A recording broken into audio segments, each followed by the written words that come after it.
Okay. So, all right. So all your responses, I think, is something that we all learned. Okay.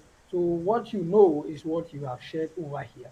All right. Now, if I tell you that all the machine algorithms, whether artificial intelligence, whatever, any artificial intelligence algorithm relies on vectors, it will surprise most of us. Okay. Now, as I said last time, if you are not taught properly or correctly, you see things and you take certain things for granted. Okay. Now, anything that you see in machine learning, anything that you see in deep learning, which is artificial learning, artificial intelligence in general, it is just manipulation of all spaces. We talk about spaces, just a set of numbers. So we try to manipulate these numbers, and it's able to guess the right information. All right. That is why there's a concern that the way we use this generative AI is not right because they are not humans. All they are doing is they are guessing. They are just providing guesses to, I mean, the prompts we give to them. Okay. So from your responses that you gave, you said a vector has both magnitude and direction. Yes, it's very, very important. And with this magnitude and direction, you'll be able to, I mean, describe that quantity, okay, where it is heading. Okay, and somebody used the word length. So in mathematics, we deal with spaces, okay. We are going to talk about it and see how vectors, we can relate it to machine learning and be able to understand how these machine learning algorithms are able to do certain prediction. Okay. Someone said there's nothing intelligent about these AI algorithms. It is just mathematics that has been decorated to be intelligent. Okay. So we'll go through vector spaces, we also go through bases. Now bases are very, very important, which we'll talk about it. Okay. Linear transformation will be next week, where we'll talk about where you have a matrix. A matrix takes a vector and transform it to a different space altogether. Okay, so this is what we'll be covering. All right. Now we'll take a break. We'll take a break when we get to there about the slides a lot, but just a summary of it. So we'll take a break when there's maybe 8, 10 over there. Then we'll take 5 minutes break and come back and come and continue. All right. So these are things that we are going to, I mean, talk about.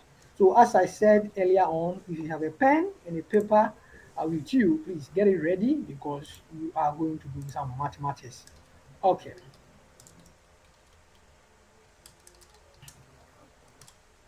All right. So this is what I shared with you.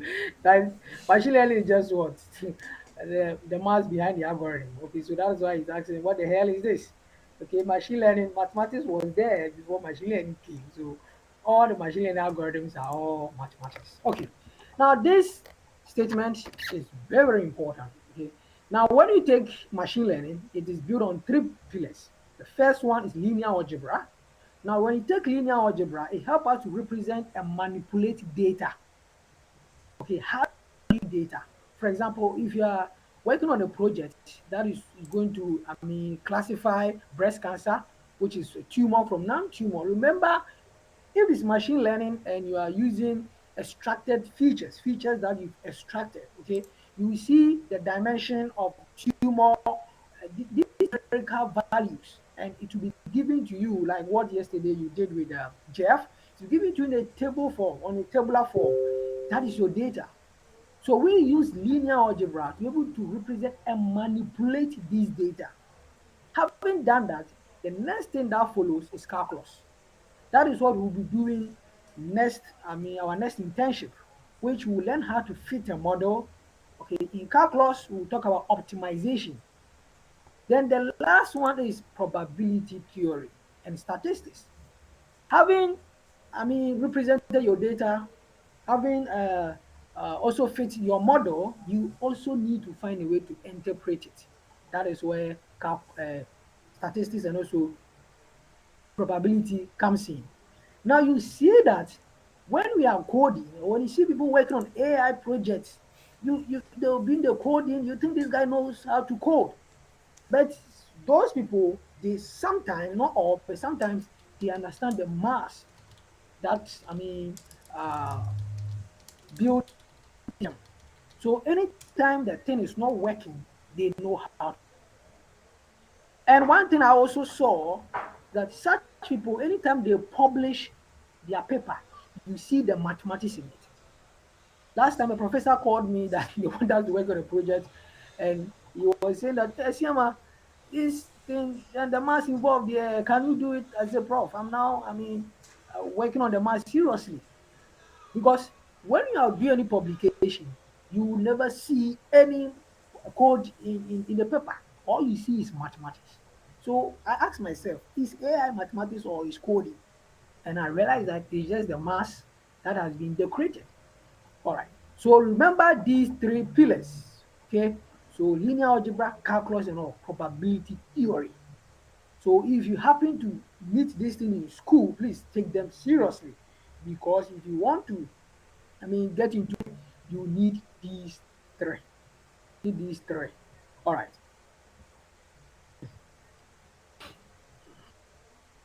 Okay. So I've explained all these things. The linear algebra is essential or to form a complete understanding, a complete understanding, not partial, but what? The understanding of machine learning. So if you really want to understand machine learning, then that means linear algebra should be your friend. Okay, it should be your friend. Okay,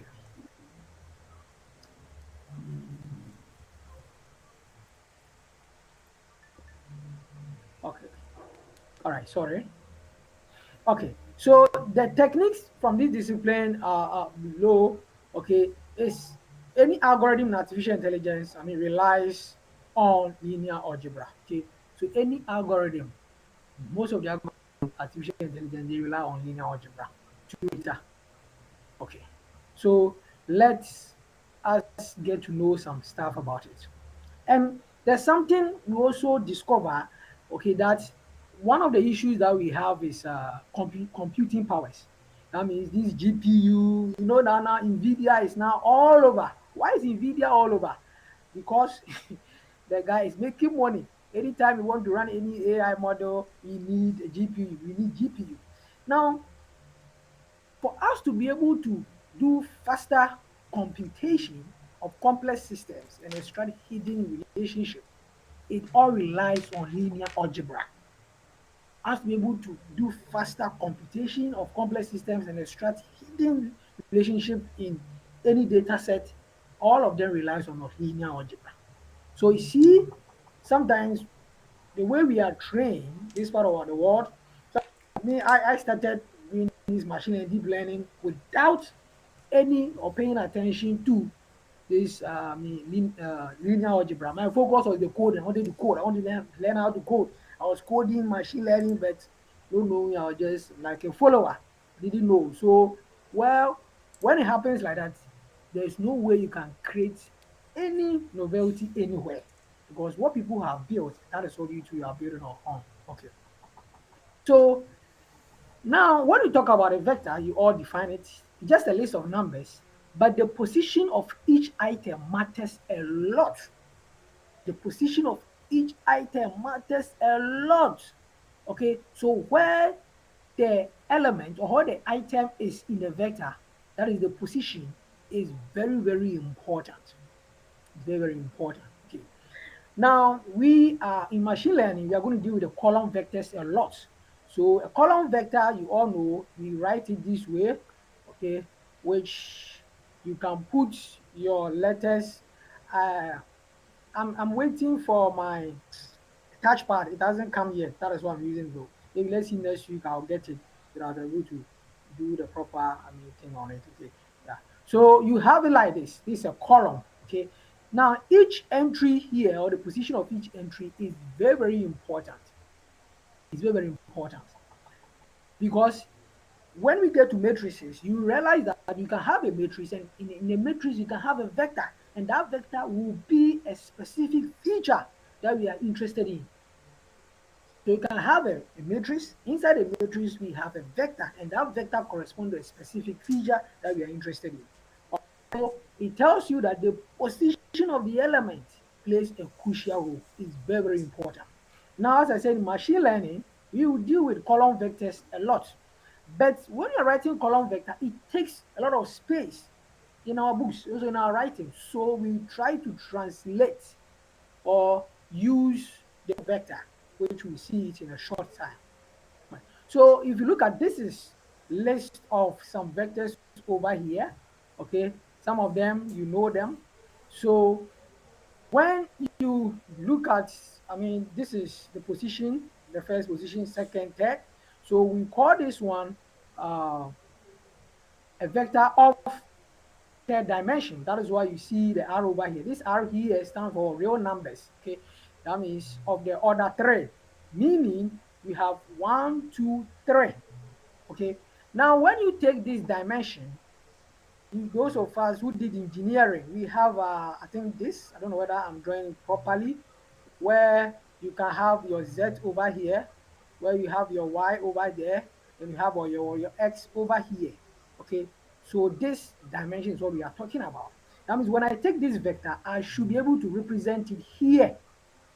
The same thing here, the same thing here, the same thing over. Now we are saying that it belongs to real numbers in a sense that we have other numbers or number system that we use. Okay, but we are considering real numbers for now. We are considering real numbers for now. We are not dealing with complex numbers here. Okay. So any number that you can think of, any real number apart from complex number, or any number that you can think of, okay, if it is not imaginary, is a real number. So from your pi to root 2 to a fraction, these are all real numbers. Okay. And in machine learning, these are the things that we manipulate to extract our data and information from. Okay. All right. So as you can see, now I saw previously you saw we're dealing with what just third dimension. Okay, but here we can have a vector with what n dimension. That means we can start from v is equal to 1 all the way to v is equal to n. Sorry, here is n rather, not 2. Okay, n. That means you can have one, we can have two, we can have three, we can have four. But one thing about we human beings that we are limited. We are limited only to what? To the third dimension. Fourth dimension, fifth dimension, sixth dimension, we are not able to be able to visualize. But computers are able to do that. Computers are able to visualize higher dimension. Okay, that is why we push some of these things for them to do. So what we will do is that we call something is it extrapolating. We will do it in second dimension and also in third dimension, and try to extrapolate it to the higher dimension, which is the hyperplanes. The hyperplanes we can visualize. Okay, if you use your laptop to visualize, understanding it is quite complex. All right, so it's not always third dimension, it's not always second, and we can have what n dimension. That is why we can have a vector here with what? With real numbers up to n. That means if you should count 1, 2, 3, all the way to n, the n can be, it can be 10, it can be 100, it can be what? A million. All right. Now, two vectors are equal if one, they have the same number of entries, and also they have the same, I mean, the entries are also equal. So if I have a vector here, okay, this and that.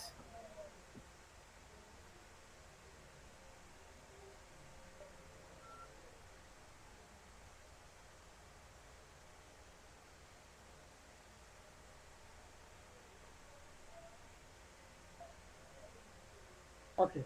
So if I have a vector here, which is 1, then 2, then 3, okay, 1, then 2, then 3, okay, these two vectors are equal. One, they have the same number of entries. So here, that is a third dimension, which is 3 entries here. Then here, 2, another third dimension, 3. But let's look at the element. This is 1, this is 1. This one 2 is 2, this one 2. This one, 2 is 3, this one is 3. Okay. So if you look at it over here, they are trying to tell you that if you have a vector v and w, if they are equal, that means vi supposed to be equal to what? Wi. That means if v1 should be equal to what? W1. V2 should be equal to W2. V3 supposed to be equal to what? W3. Okay, let's proceed. All right.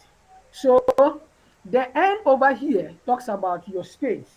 Okay. All these things we did it in SHS.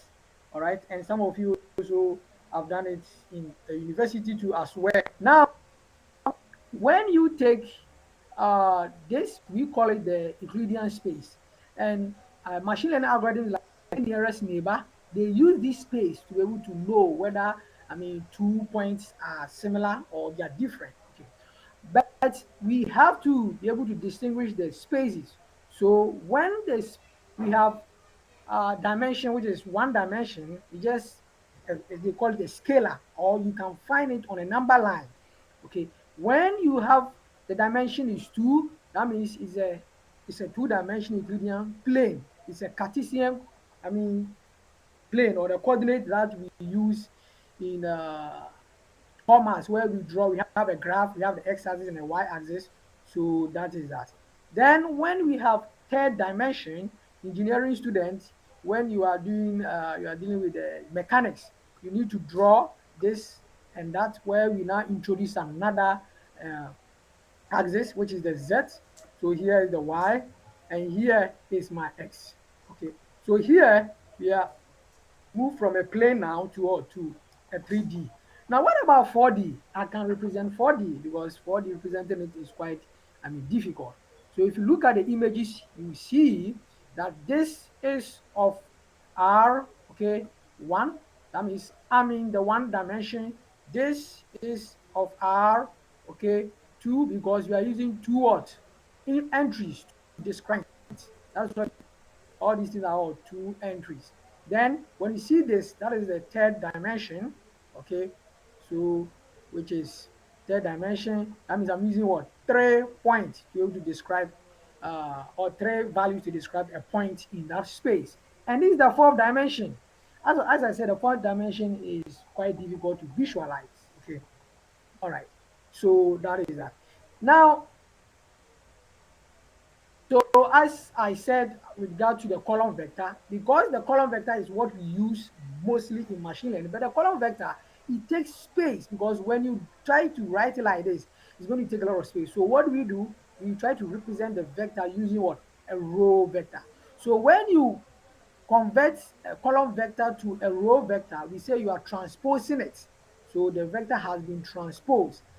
What you will see when you start, I mean, reading machine learning articles and books which uses mathematics, you are going to see this thing a lot. So you have a vector over here. So when I transpose this vector using t, I'll end up getting. So anytime you want to transpose it, okay, the character we use is our t over here.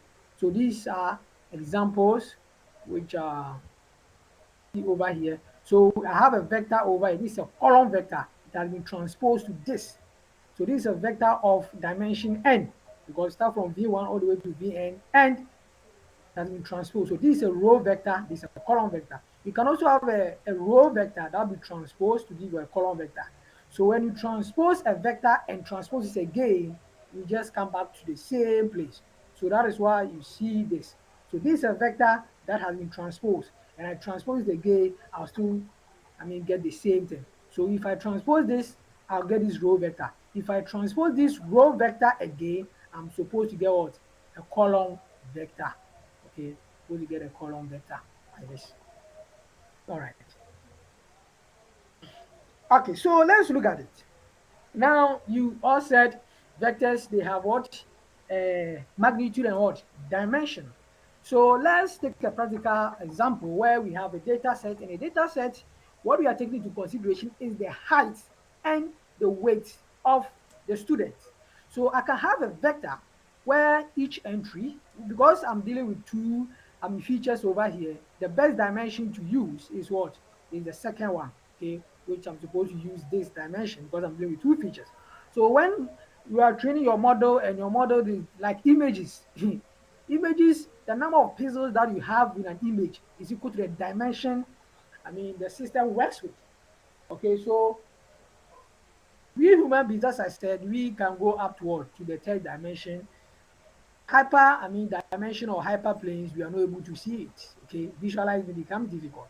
So we have two features over here: the height of the student and also the weight. I can create or I can define it using a two-dimensional vector, which I have it here. So which each entry V1 corresponds to something, V2 also corresponds to something. So V1 is the height, V2 is the weight.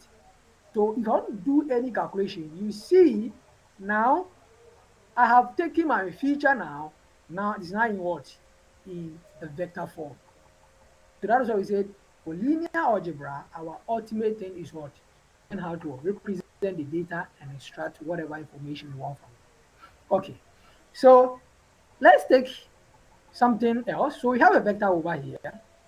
Now this is my uh, plane, which is two-dimensional plane or the Euclidean space for the two dimension. Now when you have the x here and the y over here, you define it. So I have a vector over here. So what I'm supposed to do is I'm going to move two steps in the x direction, okay?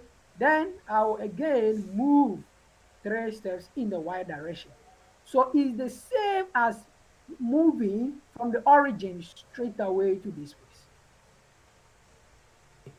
Now, look at this. When you do this movement, it tries to tell you where the vector lands. Okay, so if you look at it, we are going in this direction, we go in this direction. It's telling that this vector is what is ending over here. Okay, now as I said, there's no limitation to the dimension a vector can have. It can go to infinity. So this is a third dimension or three dimension vector that we have. We have our three entities. So and I've spoke about it already. All right. So because most of the concepts, one thing about mathematics is most of the concepts that we deal with, they are abstract. Okay, and now I'm trying to understand, it takes time. You need to work over and over again. Okay, so we say a vector has what? A base or the origin. Then we have the magnitude. Someone defined the magnitude as the length. When I said you guys should tell me what is it. So that is the length. So it tells you the stretching, okay, how far the vector is able to stretch. That is the length, okay, able to what? To stretch. And the direction also tells you where it is heading, okay, towards, or yes, the heading of it. Okay. So we have the base here, then we have the terminal, okay, where it ends. Now this is very, very important because we will use it to add two vectors, to subtract two vectors, okay, and also to do transformation later on, where you start from the origin, you end somewhere, and you transform it to a different dimension altogether. All right. So the magnitude you said, you all define it, talks about the size or the length. So it's also a function of where it lands. That means where the vector ends or where it lands. Okay. Yeah. So two vectors are the same when they have the same direction and at the same time also what? Magnitude. This I've already explained. Okay, so let's be quick. Now, not only in machine learning, but the way vectors is, okay, or the way vectors are, we find it application in all these things. And I remember high school physics, we got exposed to all these things. But one thing that those of you who take this course seriously can go investigate is graph theory. Okay, graph theory. Graph theory is about, vectors. That is why you see path over here. Okay, it tells you. So when you board Uber car or Yango, okay, the map or the vehicle is able to, or the map or the algorithm is able to give you the shortest possible path or the route or the routes, any of them. Okay, and it uses graph theory. Okay, graph theory is It's an emerging this one research area that they are using a lot. Okay, yes, use it in even drug discovery and all sort of things. So graph theory. When you go there, you also see linear algebra playing role over there, vectors. Okay, all right, all right. Okay, so when you have a column vector, okay, and the n is equal to 1. If n is equal to 1, that means I have r, okay, n, but n there is equal to 1. That means I'm having a scalar. So you are going to have only one entry in it.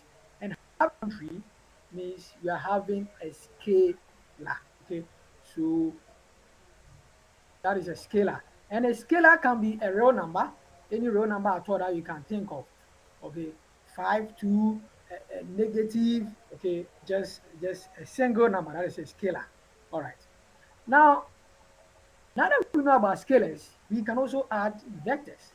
Now, when you're adding a vector, what you're actually doing is you have a vector which v w, which is v here and w over here.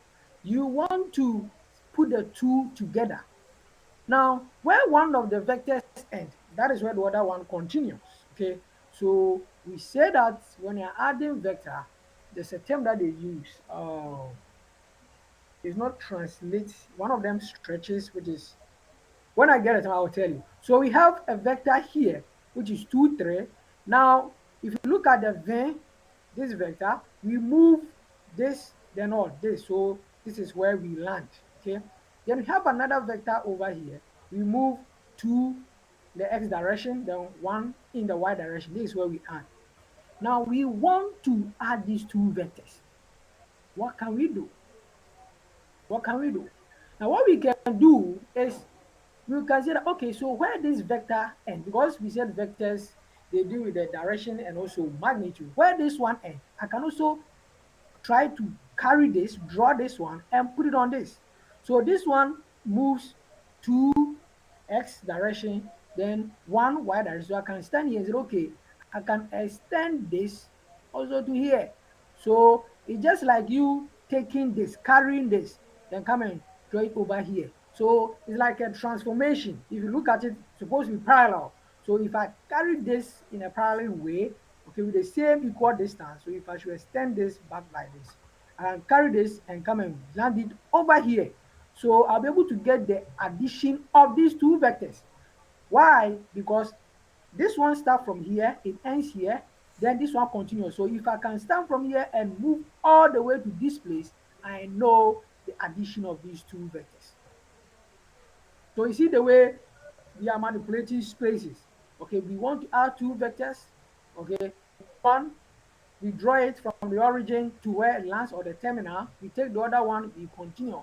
So the addition of it is from here, from the origin of the first vector to the terminal of the second vector. So this is it. So if you can see it, we start from here. So we take this, we add it to this. So the answer is from here all the way to this place, as you can see.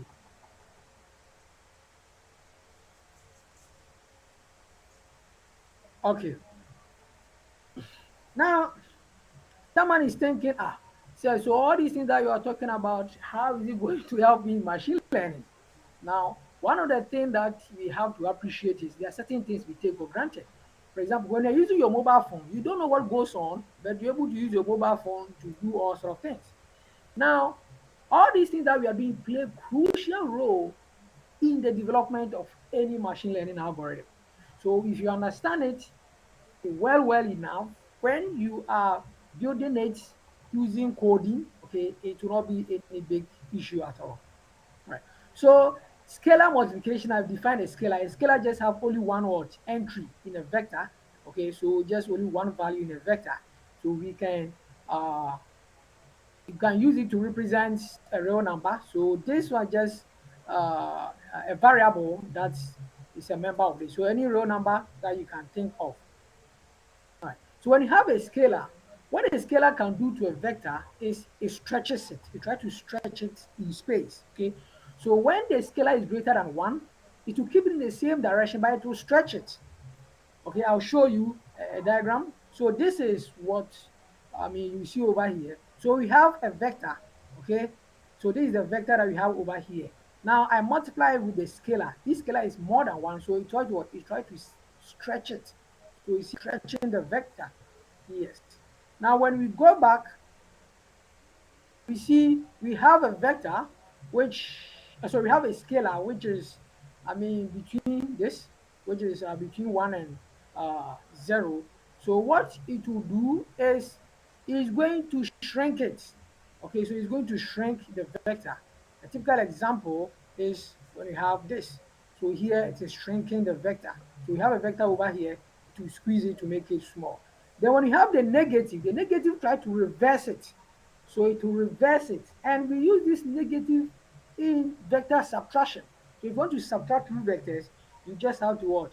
Reverse the other vector and be able to do subtraction. Okay. So if you have a scalar and this minus, when you multiply by a vector, it will reverse the direction of the vector. Okay. All right. So let's look at this. So we have a scalar over here, minus 2. Okay, so if I have a vector, I'll just have to multiply, which we all did this in so elements wise multiplication. The 2 multiply this one multiply this, and we get this.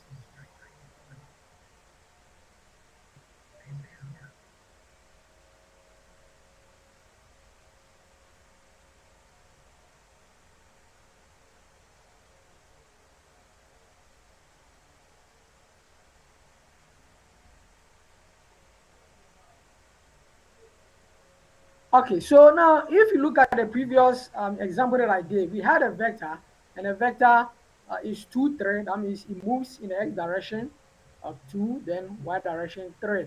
Then we decided to stretch it using what? A scalar. So when you stretch it, you saw that it is now negative 4, negative 6. And look at the direction. The direction of the vector has been reversed, and it has stretched it out. It has stretched it out. So look at where we are now. So we move 4, negative 4 in the x direction, then negative 6 in the y direction. So look at where the vector lands now. Okay. Now, we want to talk about vector spaces. All the thing that I started with was just, the introduction. When we talk about vector spaces, we are just talking about a set or a collection of what? Of vectors. But they need to, follow a certain rule, okay, or they have to agree to a certain rule. And what are some of these rules? One, add two vectors, you need to get a vector. And when you multiply a vector by a scalar, you need to get what? A vector. Now, we call it a vector space in the sense that it's just a collection of these spaces or these numbers. Okay, so when you say a space, it can be, we can have natural numbers. So natural number is just a space of numbers. So just a set of natural numbers. Natural numbers, we start from what? 1, 2, 3, all the way to infinity. Okay, that is the space that we have.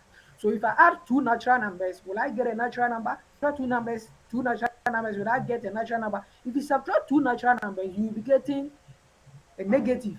You can get positive, but you can also get negative. So we say that, if you want to define a natural number, you need to define in such a way that there are certain operations that will work. And anytime you use the operations on these natural numbers, you still get a natural number. We use the same idea in vector space. We use the same idea in vector space. So if I add two numbers using certain operation, will I still be able to be in that space on that set of vectors, or I'll be out. If I'll be out, I can't use that. Okay. So in vector space, two of them or two of the operators that we use is the addition and multiplication. This multiplication here is scalar multiplication. Scalar multiplication. Okay. So the vector space is just a structured set consisting of carefully defined group of entities known as vectors which adhere to what? Specific rules. And the rules have them here. We are going to talk about it. The first one, which is telling you that the vector should not be empty. That means you have something over there. It shouldn't be an empty vector. Then the addition. That means when you add two vectors in that space, it will definitely be in that space. When you multiply that by a scalar, you definitely end up in that space. So if the vector space, okay, the operators we have over here should work for the vector space, you should not use any other operators like the division, okay, and also the subtraction, because it will fall outside of that vector space. You can't use it. All right. So let's get to know this. They call it, is it axioms? Yes. So O is non-empty. That means it shouldn't be empty. The vector should have an entry, or they should have an entry. Then the addition is just a binary operation, so a vector addition. So it takes two vectors from O and produce another vector in O. So it's adding two vectors. So answer must still be in that space. All right. So let me give you a practical scenario. It's like uh, a human being, let me say a man and a woman, they are all humans, right? When they give birth, we get another human. So we are still in that human space. But if a man and a woman gives birth and they are getting a cow, they are in a cow space or animal, yeah, cow space. That is different. That we don't want that in vector space. So if we add two vectors, we make sure that we are still in that vector space. So if a man and a woman produces, we expect them to give birth to another human being. They are giving birth to a tree. That means we can't. That is not something acceptable. The same thing or the same scenario can be applied in vector space. It also have, I mean, the multiplication where we have the scalar multiplication. So when you take any, I mean, scalar, you multiply by a vector, you still have to produce a result that is not in that vector. Now, this is very important when we get to the basis, okay, basis of vectors. All right. Okay. So now if v, which is a vector, and a vector, which is vector v and vector w, okay, when you try to add them, their addition, we still have to get the answer in the vector space. And if you multiply two, we are still have to do what? Get the answer in that vector space. So practical scenario I gave, I believe it makes sense. Okay. Now this is something obvious. We know it, which is this property. We all did it. Okay, in SHS, the commutative property.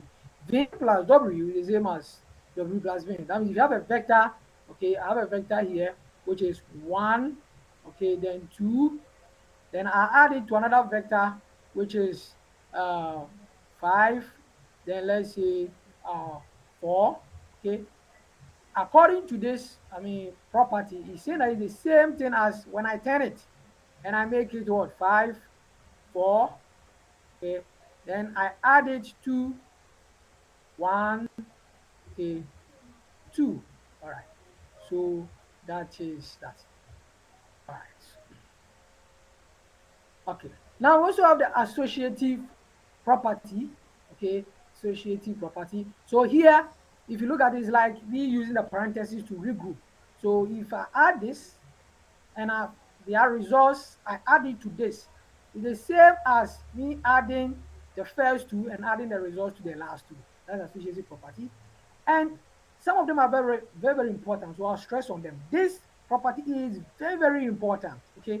Now the zero that you see over here is zero vector. Zero vector, they have all their entries equal to zero. Okay. So it doesn't matter the dimension that all the entries, okay, is equal to zero. So we call it a zero vector. So when you have a vector, you add it to a zero vector, you will still get the same vector. And we are still in the space, that vector space. Now, this is the inverse of it. If you have a vector moving in this direction and you reverse it, okay, because you are going here, we assume that going here is, let's say, positive. So if you want to reverse, it's negative. And negative, I mean, when you try to put this together, you end up getting what? Zero. That is a zero vector. And a zero vector, I did explain over here. Okay. So we call this one the inverse of it. That's the inverse. So any vector that you have, you can find the inverse of it. All right. Then the scalar, you have a scalar, you have two vectors. So what the scalar can do is that it can distribute. You can distribute it, okay, which we are seeing over here. So this will multiply this will multiply that. Okay, that is something. Then we also have This, if you look at this carefully, you will see that we have a vector, we have two scalars. Okay, so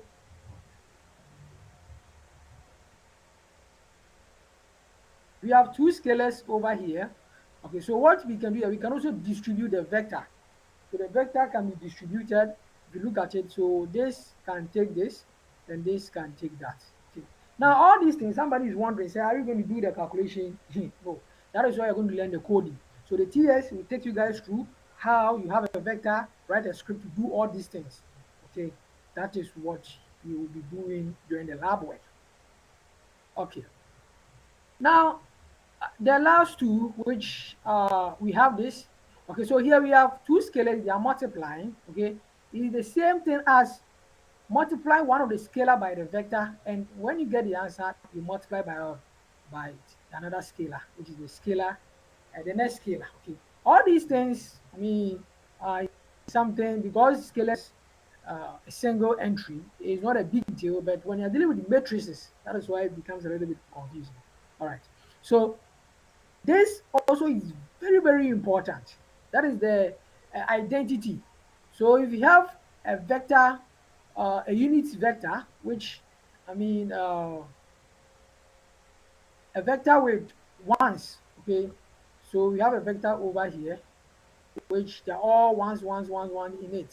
Okay, they will show you how to do it in Python. What you can uh, command, and you have this. So if you have this and you multiply, okay, no. This one we'll talk about it in vectors rather. So this one should be a scalar. Sorry about that. In vectors, we'll talk about when you have a vector of one, sorry, a matrix of one, and you try to do manipulation with it. So here we have this one over here, which is a scalar, and we want to multiply by a vector. We expect to get the same vector. Okay. All right, so you've seen the two dimension. The reason we're using the two dimension a lot is because it's what you've all been exposed to. Okay, so which is the Cartesian coordinate where we have the x and the y axis. All right, so that is the space that we have. So any vector at all, okay, can be formed over here. But is it any vector at all? No. We'll talk about linear combination and also linear dependency and also independence. Okay. Now, this we have done it, so I'm not going to waste time. Let's proceed. Okay, this one too, we spoke about it. All right. All right, so this is what I want us to talk about subspaces. Subspaces. Now, we saw the axioms of the vector that when you have a vector, it is closed under, the vector should not be empty. Okay, then it's also closed under addition, and also it's also closed under scalar multiplication. This is the field in mathematics we call a field. This is a field that we define. All right, that is the space. It's a bigger space. Now, when I take this bigger space or this collection of numbers, I can get another subspace. So let me give you a practical scenario. If I have natural numbers, we say we start counting from what? One all the way to infinity, right? That is the bigger space. When I go into natural numbers, I can get another subspace out of it, which is only even numbers. That's the subspace of it, or all numbers. Okay, that is another subspace under it. Now, whatever subspace that I get out of it, they also need to agree to the rules. That means when I add two even numbers, will I be able to get the answer in space? When I multiply that number by a scalar, will I be able to get the subspace?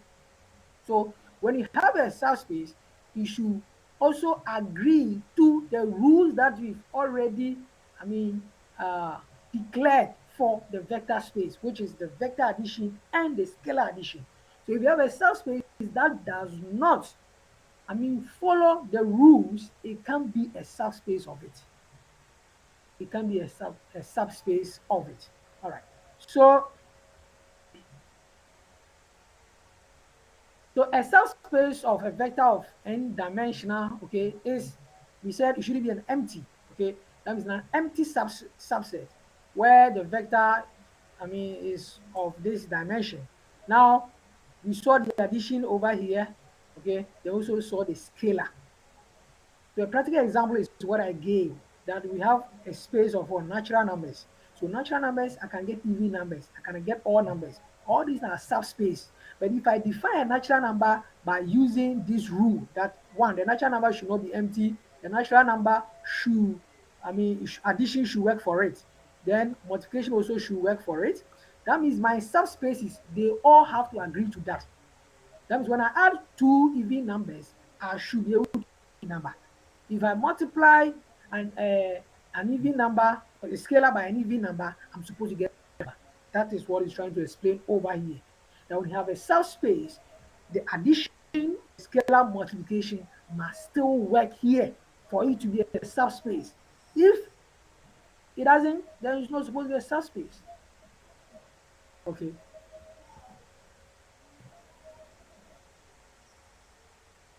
Okay. All right, so the next thing is span and linear independence. Span and linear independence. Now, because you say linear algebra, anything that we do is of transformation. That means when we move straight line, if we are coming over here, okay, we have to use the same transformation. Okay, we should not use any curve. Okay, if you remember uh, SHS, we did this rigid motion. It was just a transformation we were doing. Okay, yeah. So because it's linear, everything we do is linear, no curves. There are no curves anywhere. So we are dealing with lines, we are dealing with planes, we are also dealing with what? Hyperplanes too as well. Okay, all right. So now let's look at it. Now when I have a vector, which I have a vector over here, I have a vector which is 1, 0, then I have another vector which is 0, 1 over here. Okay. Now this they are very, very important in engineering. We use it a lot. Okay. Now what you have over here is a scalar. What we have over here is a scalar. Okay. Now what are we trying to do over here?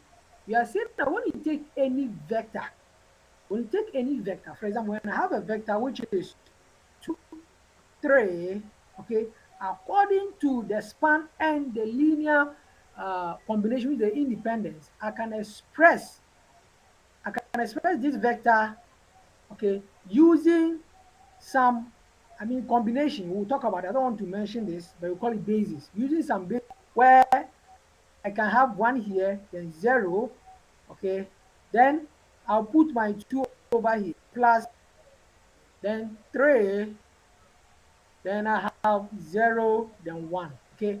Now, it is this vector 2, 3 that I'm having, but I can express the vector linear combination of another vector, which these are the unit vectors. Okay. So, we'll talk about it later on. All right. So, this we call it I, small I, this was small j. So, this we say can be written as 2i, okay, plus 3j, okay. So what am I doing? I have a vector over here. I can express the vector as a linear combination of other vectors. So let's look at it. So if you look at my Cartesian coordinates, let's assume that when I move in the y direction, okay, which is the j, I move in one step. When I come in the x also, I also move I one step. I have a vector over here. What can I do? I can express this vector in terms of this and that. So what I can do is that it is just a matter of me stretching. So I can say, okay, instead of me representing this, I can represent the vector in terms of this and this. That means it's a linear combination of this. So I can stretch this 2 here, then I can also stretch this 3 here. And that is what I demonstrated. So just a matter of you stretching the basis, okay, by your scalar, and you can convert any into any linear combination, okay, of your choice. All right. So what we are actually doing here is we are just stretching. So we are stretching the unit vector. So that instead of having that which is 2, 3, it can be expressed as what? As a combination of other vectors. And this is very, very important. We will use it, especially in something known as what? The principal component analysis. We'll do it before we leave. Okay, where you have a data and you want to see the data in a different dimension. So here we have this dimension that we are in now, or we are in the basis of 0, 1. This is the basis that we are in 0, sorry, 1, 0, then 0, 1. So anything or any vector that I have, if I can express that vector in terms of this, that means I am in this base, or I'm in this dimension. I'm in this base. Okay. All right. So when you take any two-dimensional vector, okay, it can be expressed as a linear combination of a scalar and this basis. Okay. Now, one thing we have to know about this basis is that this property is very, very important. The basis should not be dependent. They should be linearly independent.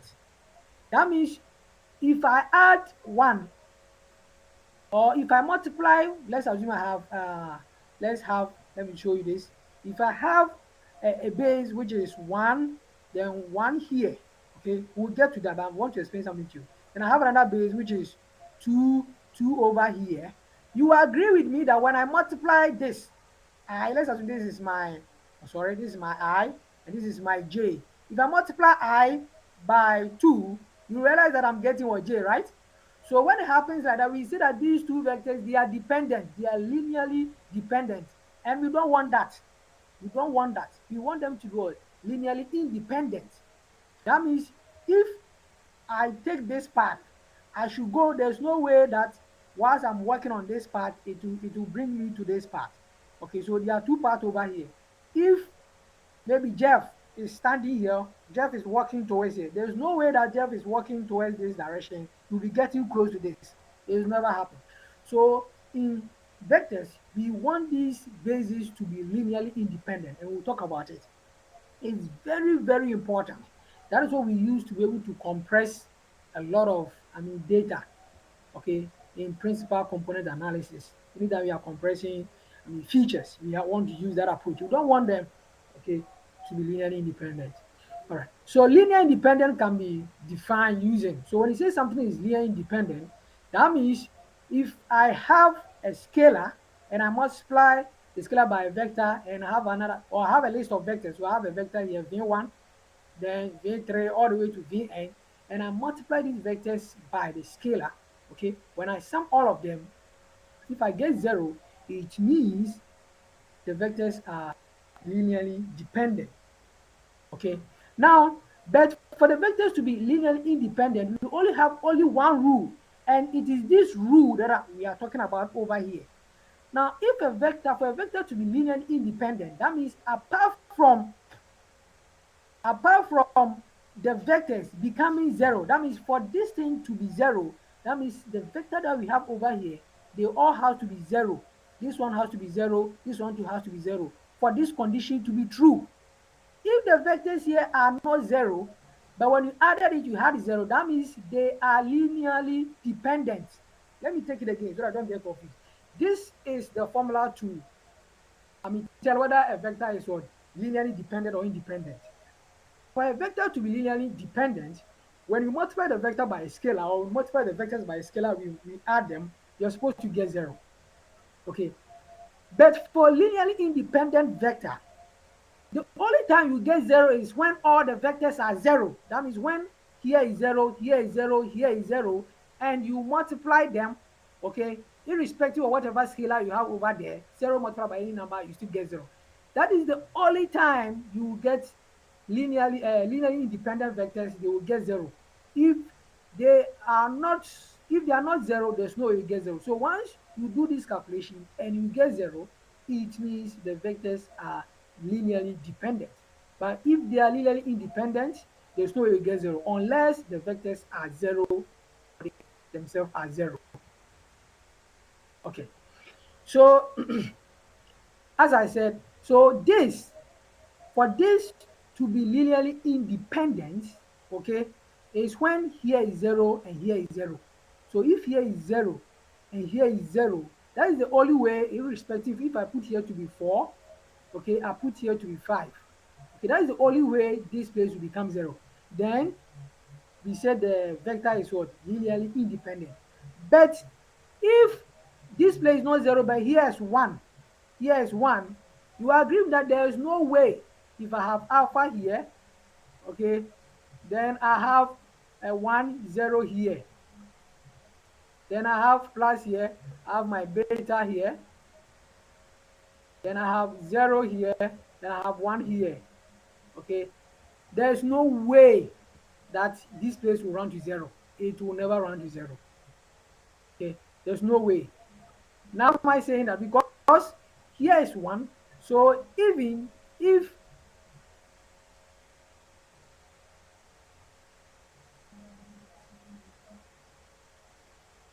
okay, so even if I multiply this, I'll still get what? Alpha, okay. Then here becomes 0, then plus this one too will give you beta, right? Yes. Now, the only time this thing will run to 0 is when this and this are already 0. Okay, that is what we are saying, that for linearly independent, unless all these things are 0, the vectors are 0. If they are not 0, the only time you get 0 is when the vectors are 0. Apart from that, there's no way you get 0. So immediately you add and you get 0, it means the two vectors are linearly dependent. They depend on each other. They depend on each other. Okay, and we see an example. All right. So that is the explanation I've given. All right. So let's see here. So to check linear independence, okay, one needs to show that the only linear combination that produces the zero vector is when the vectors, I mean, is the one and the only solution to the vector equation. That means is when what I did over here, which is, let me come back one step.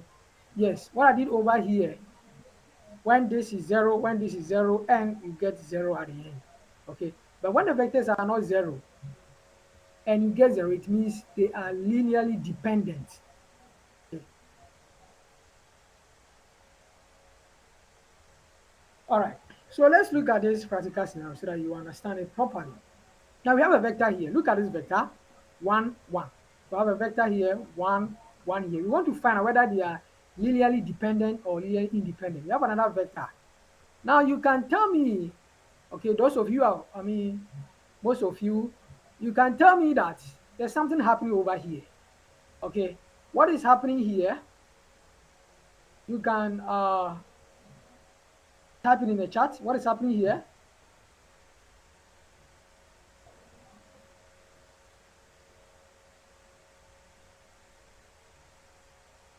You can type it in the chat. Let's look at the two vectors. Look at the two vectors and tell me what you see.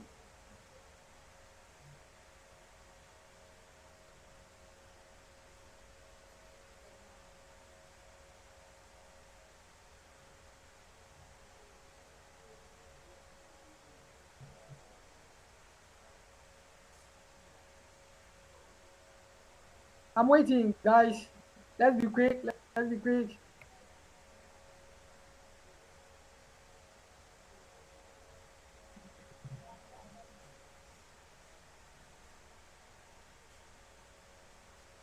Okay. Yes. So Daniel said one of it is just 2 times the other one. Yes. So that means, okay, you also said they are the same. They are the same if I put here, then it becomes the same. Okay, so this is equal to 2 times the W. Okay, so the vector W. Okay, so Z is equal to 2 times the vector. So this one tells you that these vectors they depend on each other. Okay, now you can see it over here. One of the things that arises from this dependency is span. When you say a vector is spanning space, spanning, I will explain to you guys later on. So when you look at this, we will see that the z is equal to this. That means the z for me to get z, I just have to multiply what? The w by 2. So we say what z and w are what? Are linearly dependent. Now let me explain. Let's look at the diagram over here. This is my z. This is my w. So to get to get z, I just have to stretch this by a factor of 2, right? Now I'll only get z when I multiply what? W by what? A factor. So I can multiply w by another factor, 3, and I can stretch z to this. I can multiply w by another factor, and I'll stretch it to this. So the only time you get vector, which is, I mean, these two vectors, is on this line. You can't get the vector outside this, outside that. It is on this line. The reason why is like this. The z is just a scalar multiple. Okay, it's just a scalar multiple, so it keeps occurring on that line till it gets towards infinity, and that is something we call it what? The span of vectors. We call it the span. Okay, now what is this span of vectors? Okay, so let me explain this. So two vectors, they are independent, blah blah blah. Okay, when they are also parallel, when two vectors are also parallel, we say that they are also linearly dependent. But let me explain the span. Okay, so that is what I want to talk. So all vectors that result from linear combination define the span of the vector. Define the span. Okay. So when you have a vector and you can combine that vector using some basis, that is the span of the vector. Someone is confused, but let me try to explain it clearly. Okay. Now you saw the let's come here. You saw this. We have a vector w, which you saw it to be 1 1. Okay, that is what we had over here. Now to get z, we realize the final, I mean, or where z land is here, which is what? 2 2, right? It's 2 2. So it's telling us that if I move step, like you climbing stairs of a story building, okay, if I move a step of 1, okay, that means where, look at where w is. W is here. If I move a step of another place, I'll get w, sorry, I'll get z. Now if I move another one again, I'll get it. Now if you look at it, the only place that you will be getting z is on this line, on this line. So we say that the span of these vectors will be on this straight line. That means you only get values on this straight line. You won't get a value anywhere outside the Cartesian coordinates. I mean the plane. You're not going to get anywhere on this plane. That means the span of this, I mean, vectors basis is a straight line. I don't know whether I'm making sense, because you can only get the points. It's like you climbing the stairs. Okay, you can only get a point on that line. That means the z scalar multiple of the w, and it can only happen on that line. So the span of this basis is just a straight line, a straight line. Okay.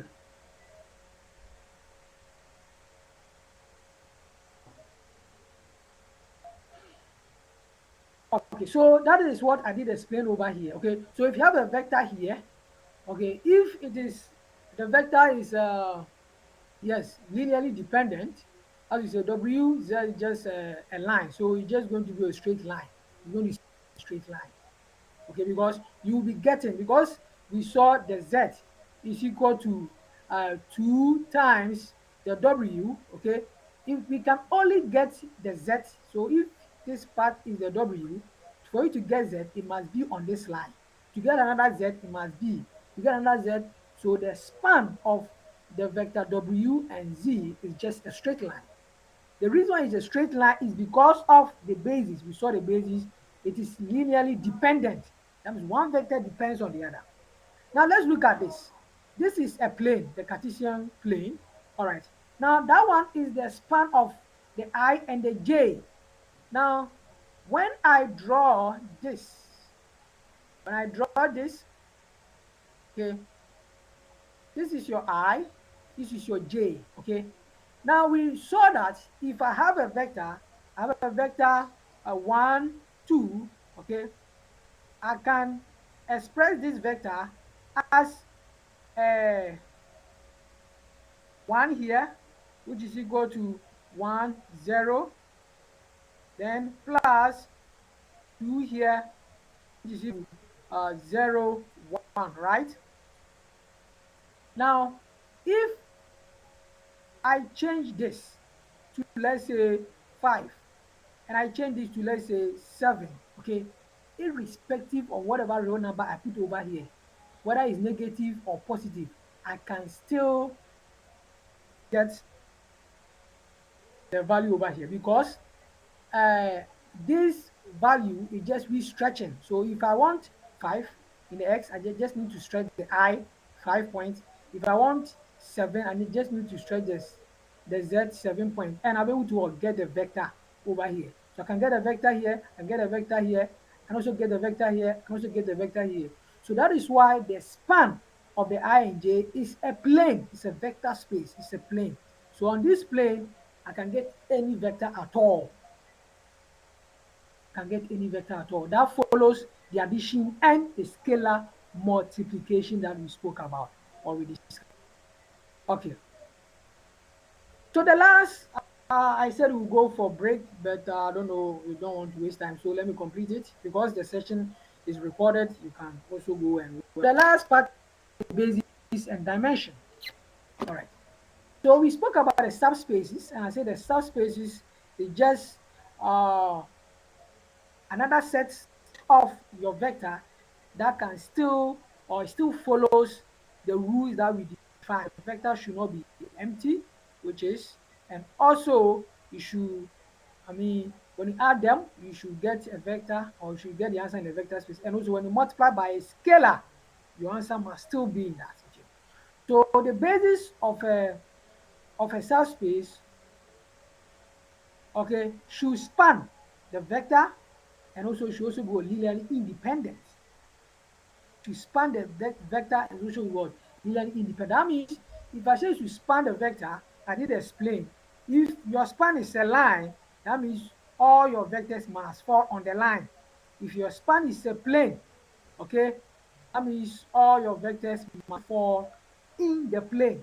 Okay, and we also saw that if the vector will be linearly independent, it means when you multiply the vector by scalar, the only time it will be 0 is when all the vectors are 0. Okay, we define that. Sorry, here is C2. Okay, when all the vectors are equal to 0. Okay, apart from that, it becomes independent. All right. So let us be quick and do some calculations over here. Yes. We've seen some bases. We saw this basis, which is 1, 0, okay, which we use what? I for it. Then we also have this vector 0, 1, okay, which is what? J. This is the base, and that is what we use for the Cartesian plane. And we said for this vector, it span the entire space of, I mean, this basis span the entire space of what? Of this vector, because we can get any vector from this. Now, we also have other bases. Although we are dealing with real numbers, okay, we are dealing with real numbers of this dimension, which is a two-dimensional, I mean, vector that we are dealing with. That's why we have the Cartesian plane. This is a base. That means it is a linear combination. That means I can construct any vector using this. And I gave you a scenario that if I have a vector which is uh, -4, okay, then 5, I can construct this vector from combining this, which you all can do that so that we get what? -4, right?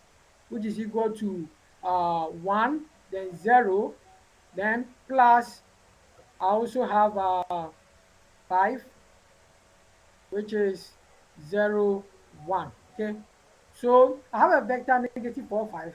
I have constructed using the basis. This is a linear combination that we form over here.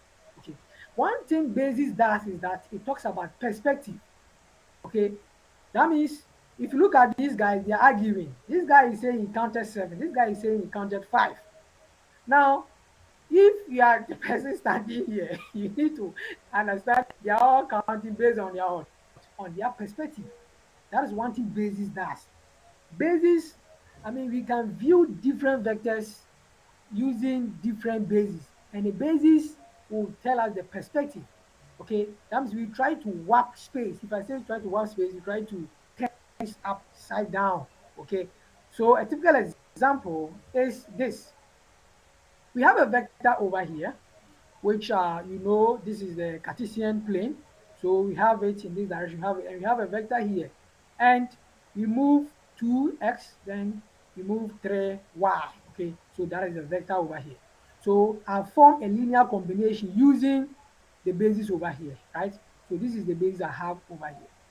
Now, my perspective. So you all of you understand, oh, okay, so say this is the perspective we are using. So this is my y, okay, this is my x, that's my perspective. Now I'm going to change this dimension right now, and we will see. Now once I change the dimension, look at it. This is things that normally when we start seeing some of these things, we are scared because we are used to working with this dimension or this perspective, which is the plane over here, but or this grid. Okay, but when you try to warp space small and things are a little bit, I mean, you're confused. That is what Einstein and co were able to, I mean, come up with the gravity. They were able to define how gravity is. When you look at how Einstein was able to visualize how gravity is, it was just vector. He used vectors to be able to, I mean, explain some of these things. So here, I can take this same vector and look at it from a different angle, not like angle like 40 degrees, but a perspective. That means we share the in a different way. You understand? That is why I said we have these guys over here, they are arguing. Okay, this guy is saying he counted 7, another person is saying he counted what? 5. Okay, but you agree that probably they are all right because different what perspective that they are using. Okay, okay. So now let us do this calculation right now. Now please take your pen and paper. We are all going to do this. We are left about some few slides for us to complete. So take your pen and paper. Now, when you look at the diagram, okay, we have changed our perspective now. This will be a little bit difficult. I don't know where my x is. I don't know where my y is. I'm even lost. Okay, but what we are going to do is that we define a new basis. So we are not using the basis uh, 1 and 0 again, which is the normal Cartesian that we know. Okay, then 0 and 1. We are not using this. The basis we are using is uh, 1, 1, 0 here, and also 1, 1. These are the bases that we are using. Okay, think about it a minute.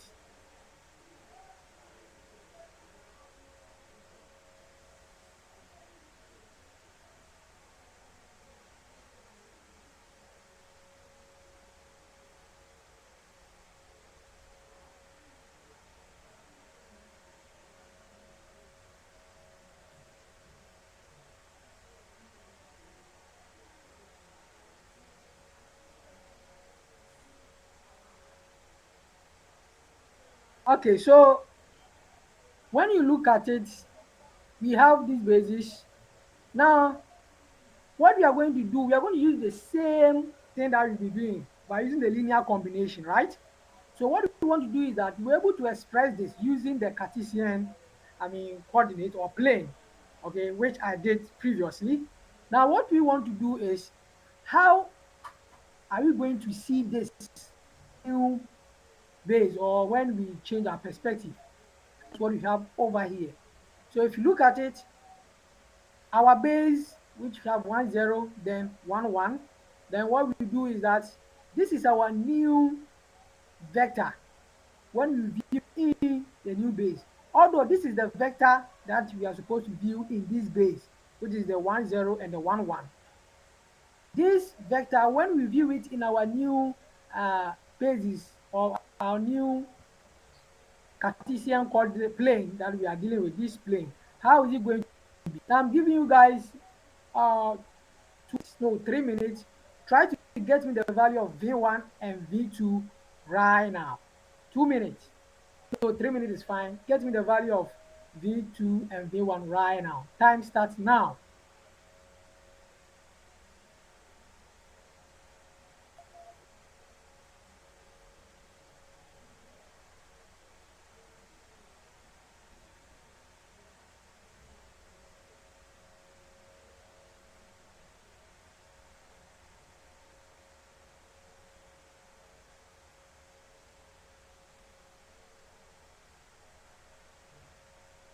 Okay, so let me make it a poll also so that you can type your answer, be able to see properly. So, what is the value of, so you type it, type response. Okay, so what is the value of V1 and V2? A star rather, I think there's star over there, sorry. So, okay, you can put your response over there. So when we take the vector 2, 3, and we come with a new base, and the base, as I said, is similar to we changing our perspective. Okay, so if you change your perspective from 1 0 and 0 1 to 1 0 and 1 1, how are we going to see the vector now? How would the vector, be? All right, so someone is done. Godwin is done. Who else?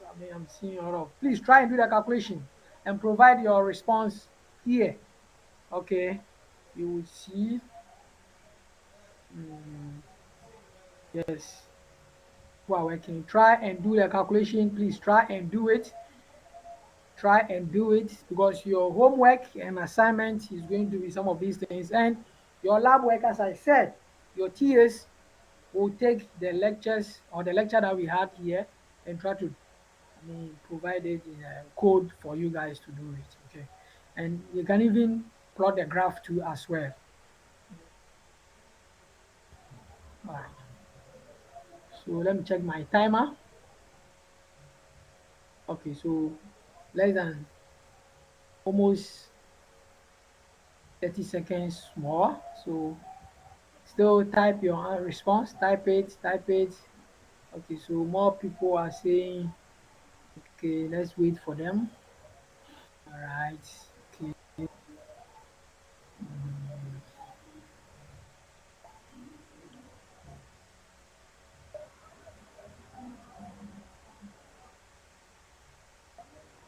Please try and work. Try and work. Please try and work. It's very important. Don't sit idle. Don't lie on your bed and just be watching. Try and work. Okay, so time is up. Now let's find out. If you do the calculation, you get -3. Sorry, -1 3. Sorry, -1 3.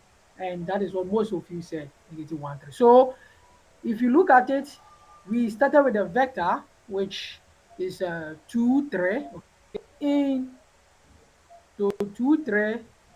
Okay, in this base. So the base that we use was 1 0. Okay, then 0 1. Now we're moving to a new base, which is also the new base is the new base is the new base is 1 0 and 1 1. The new base is 1 0 and 1 1. Okay.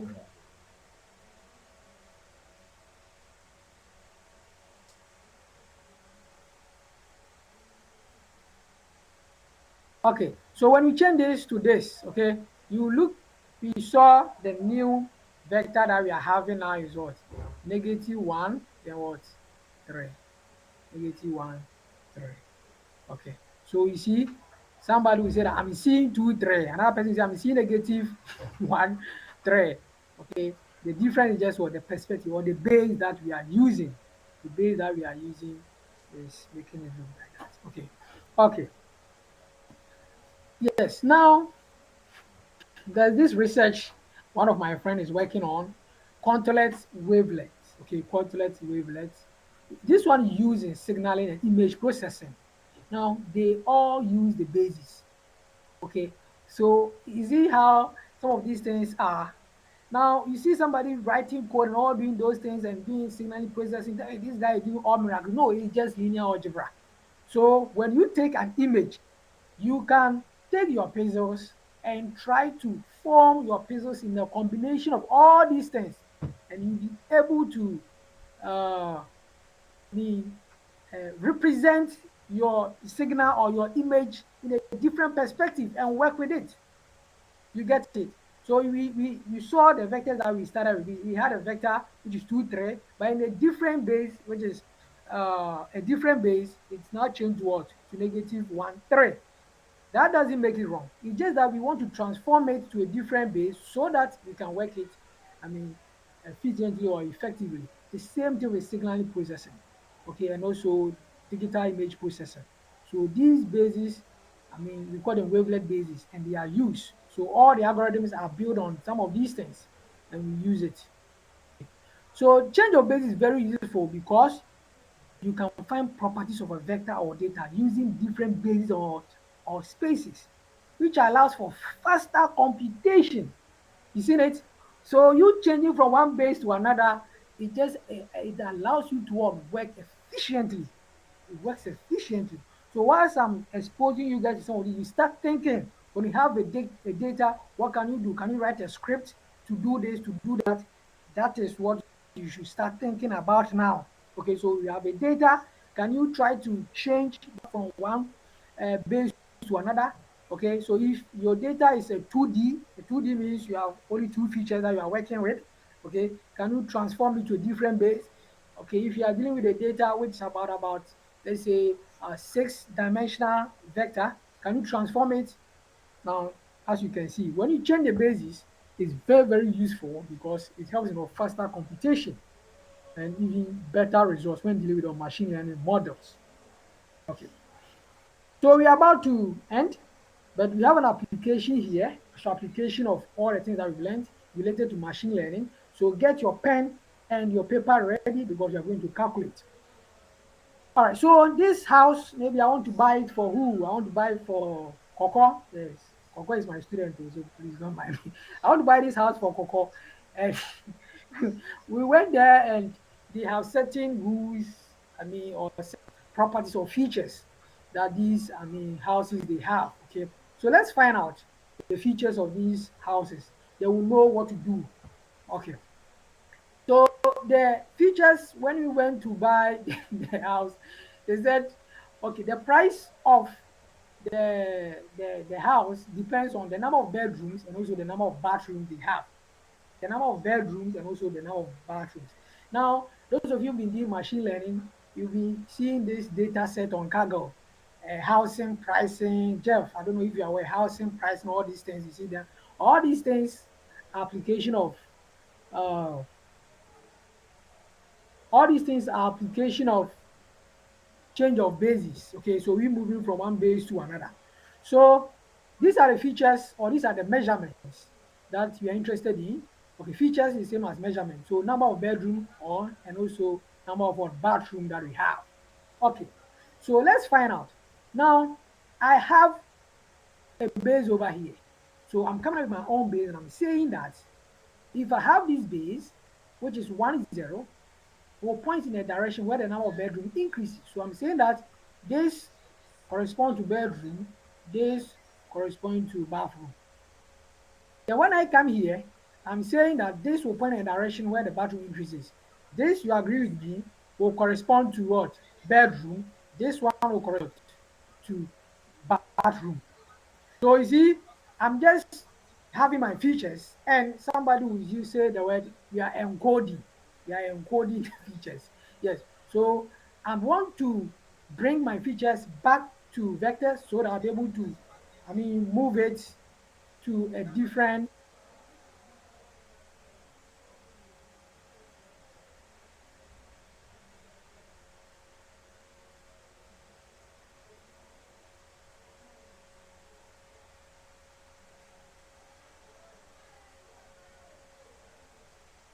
Okay, so we are going to express our vectors, okay, based on whatever we have over here. So let's proceed. So let's assume that the houses with more rooms, okay, they have higher prices. Now, what about if you have the number of bedrooms is so uh, close to the number of bedrooms? Okay, that means what he's trying to say is that if you have more rooms, that means the prices will go up. Now, if the number of rooms and the bedrooms, the number of bathrooms, sorry, and also the bedroom is almost the same, the price also will increase. So, what can we get from this? Remember, when we started initially, we said linear algebra help us to represent data and also to be able to extract the information from our data. So let's find out what we can do. So we define the basis as 1, 0, then also uh, 0, 1.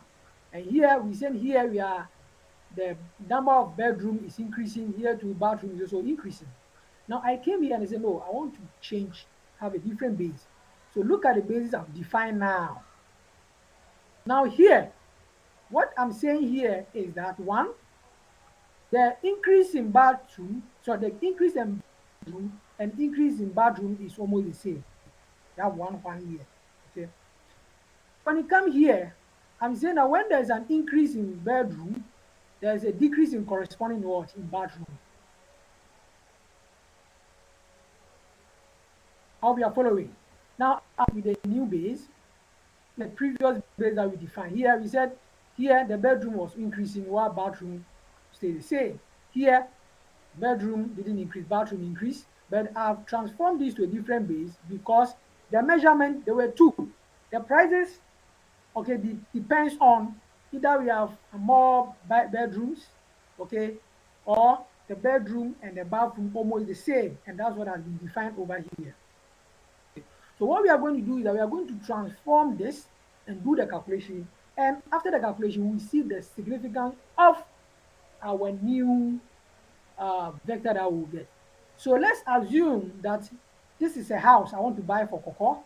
And when we went into the building, we saw that we have 3 bedrooms and 2 bathrooms.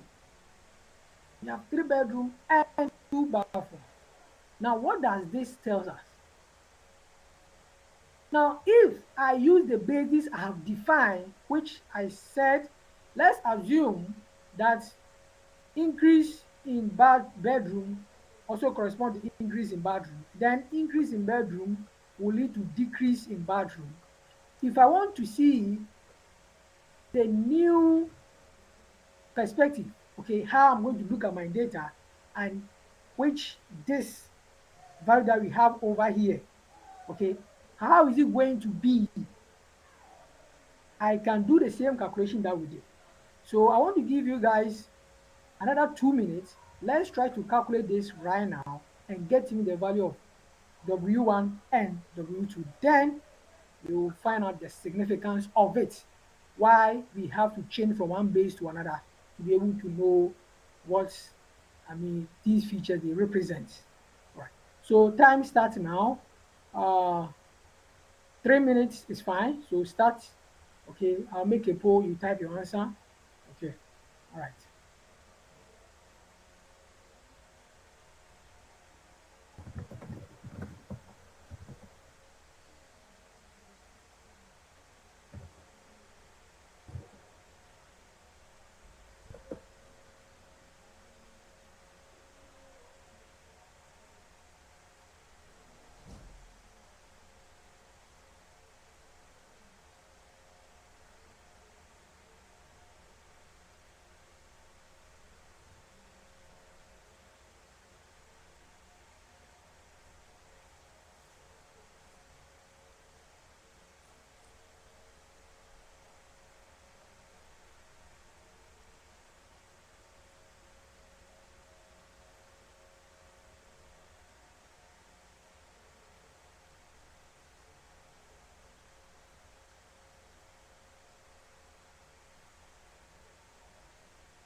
Please try and do the calculation. Try and do it. Participate, please. Don't just do it. Okay.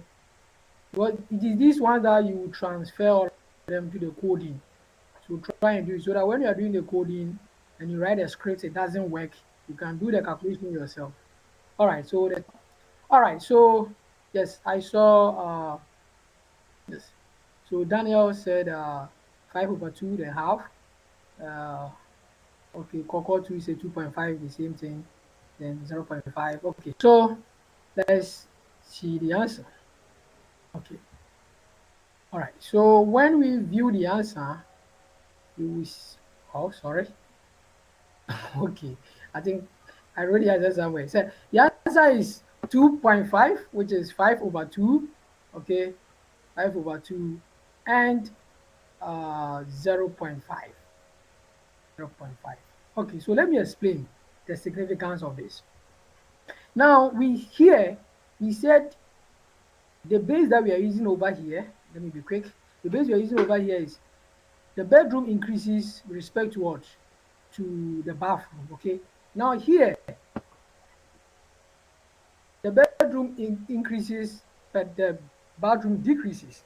So we getting 2.5 for this, okay, tells you that the bedroom and the bathroom, we say they are equally distributed. If I say they are equally distributed, okay, let's look at the data that we have over here, which is 2/3. Okay. Now here we have how many bedroom? We have three. How many bathroom do we have?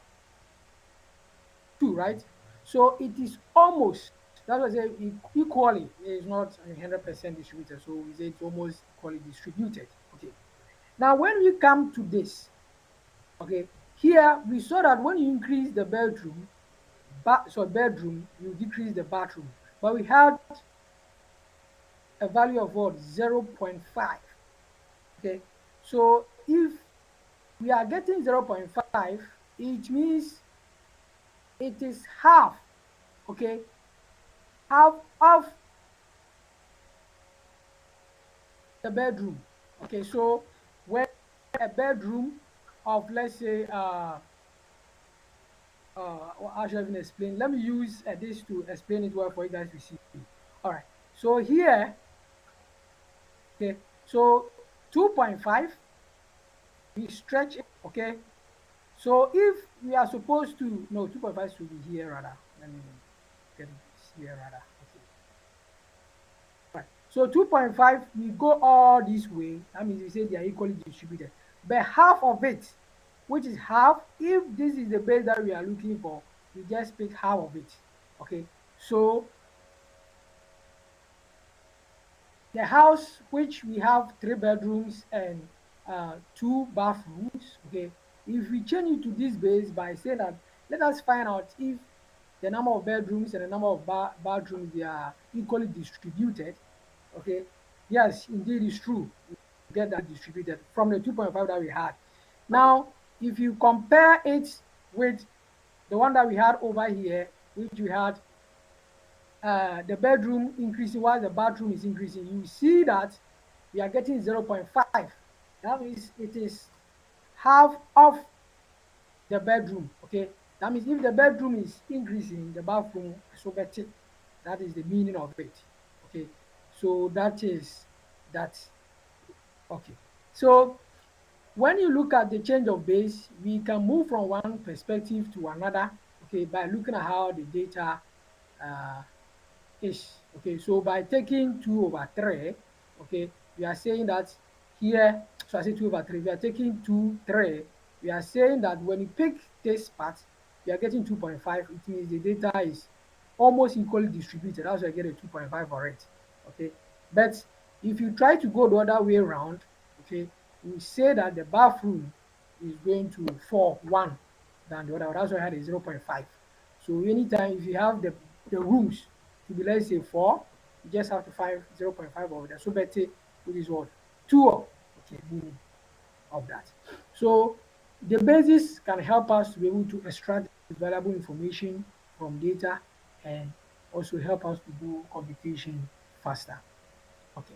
So that is the end. Now, any question for me? Okay, a long way. We've come a very long way. Any question for me? Okay, go on, Ima.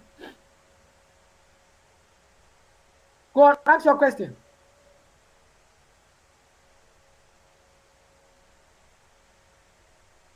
Ima, please ask your question. Okay, I'm coming. Let me unlock you. Uh, ask your question, please.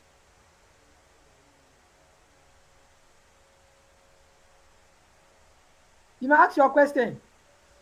Okay, any more question? I don't know whether you want to ask a question or. So I don't understand the change of basis a little. Okay, so for the change of basis, the change of basis, the reason we do change of basis is we want to look at the data in a different way. We want to look at the data in a different way. Okay, so for example, I don't know, in the practicals, I want to give you a practical scenario. Okay, sometimes somebody would design something nice and say, "Oh, guy, the way I'm looking at it, the thing is not nice." Then you call another person, "Can you come and look at it for me?" The reason why he's calling the other person is probably somebody will say maybe that person's judgment, but just the person's perspective. Okay, that is different from yours. So when you have a data, sometimes it's better to transform it, change the base, and get another information so that I'll be able to, work with it. And I gave you a practical scenario of the wavelet basis that they use in signaling and also uh, wave image processing. So when you have a base, when you transform it to another, okay, you're able to get an information that is not here. Okay, you can get it here. If you move from here to this place, there are certain information that you have here, you not get here. But once you get here, you're able to get it, okay, more information about your data.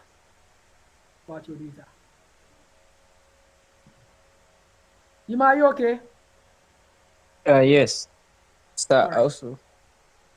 Okay, you can go on. And so you say that it was recorded. So where does the recording go to? Come again. Like where does the recording go to? Like after the class, after the session? Oh, don't worry. I will share the link to our YouTube channel. Okay, I'll share it so you can go and watch it. Okay. All right. Any more question? Okay. So, guys, thank you so much. Now, let me make this quick announcement so that